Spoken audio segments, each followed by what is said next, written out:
Makakasama po natin ngayong umaga si former Congressman Mike Defensor. Ukol po sa balita kahapon na inilabas po nitong si NBI Director Melvin Matibag, may alegasyon po na ito daw si former Congressman Mike Defensor ay nagbigay at nag-alok ng tig-5 milyong piso dito sa mga tinatawag po na 18 Marines na nandun din po sa Senado kahapon sa naganap nga po na hearing kasama si Senator Alan Peter Cayetano at ang iba pang mga senador. Former Congressman Mike, magandang umaga po. Yes, DJ Chacha, and of course Kong Ted, magandang umaga po sa inyo at sa inyo pong lahat ng nanonood at nakikinig. Maraming salamat po sa oras. Congressman, diretso po tayo. Ito pong alegasyon ngayon ni NBI Director Melvin Matibag. Totoo po ba ito? Nag-alok nga po ba kayo ng 5 milyong piso dito sa 18 Marines? Alam mo, DJ Chacha, nung una ko itong marinig at narinig ko si Senate President Alan Peter Cayetano, binanggit niya na Marites. Ngayon nakita ko na yung mismong affidavit. Ang nangyari pala, ikinwento daw sa kanya noong isa sa 18 Marines na sinasabi niya, no, na binan niya, no, bali Salindo itong nagsasalita.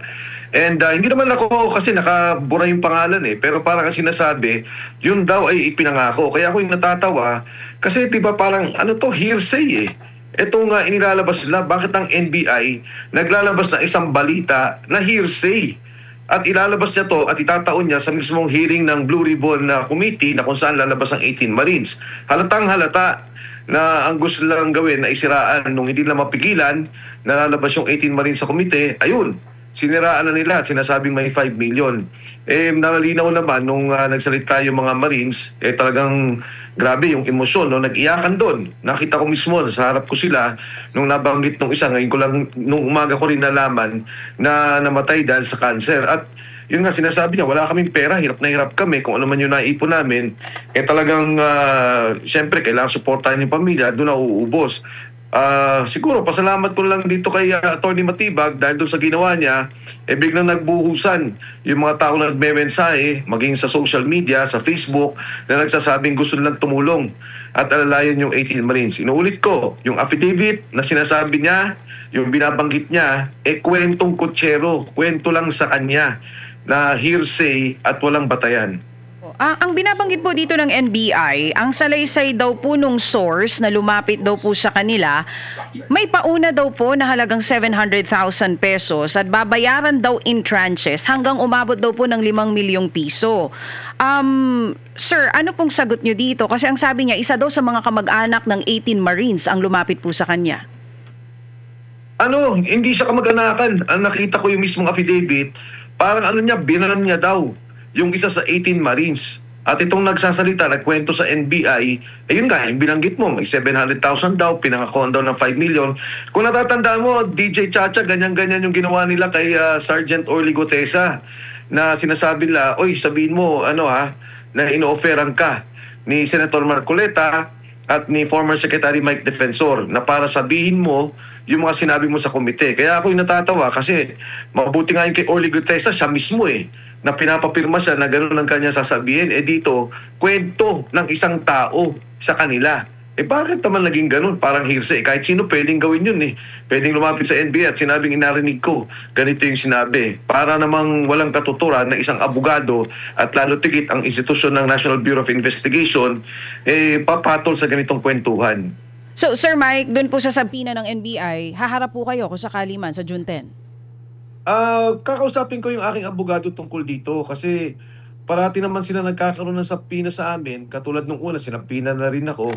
Hindi ko maintindihan, ano ba talagang intensyon ninyo? Kasi kung ako yan, ang una kong titingnan, yung gumawa ng affidavit, ano ka ba?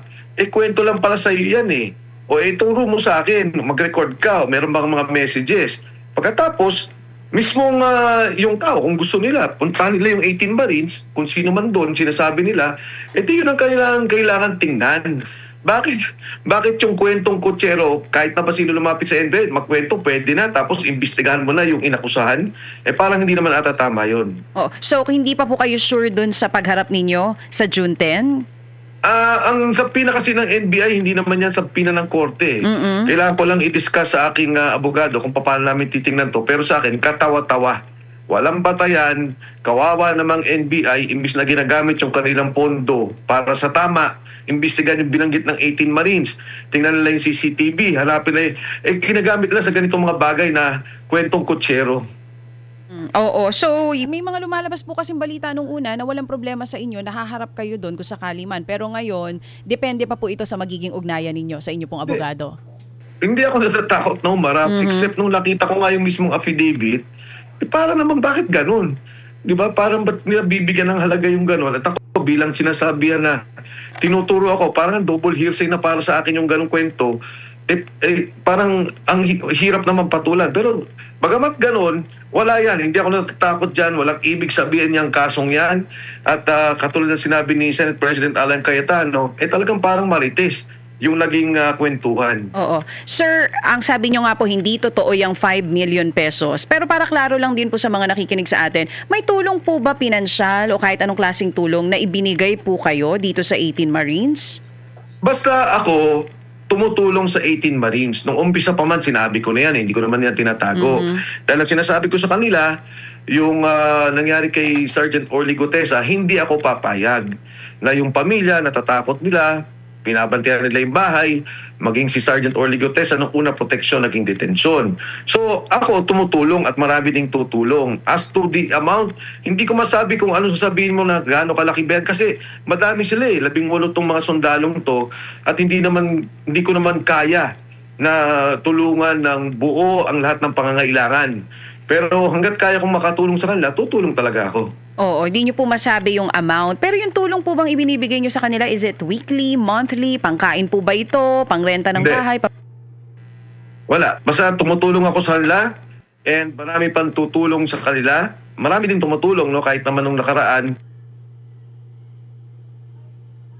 At yung mga nakikinig po, yung mga nanonood, iniisip pa po namin paano gagawa ng isang pondo para sa kanila, para kung sino yung gusto mag-donate at umalalay doon sa 18 Marines ay welcome po.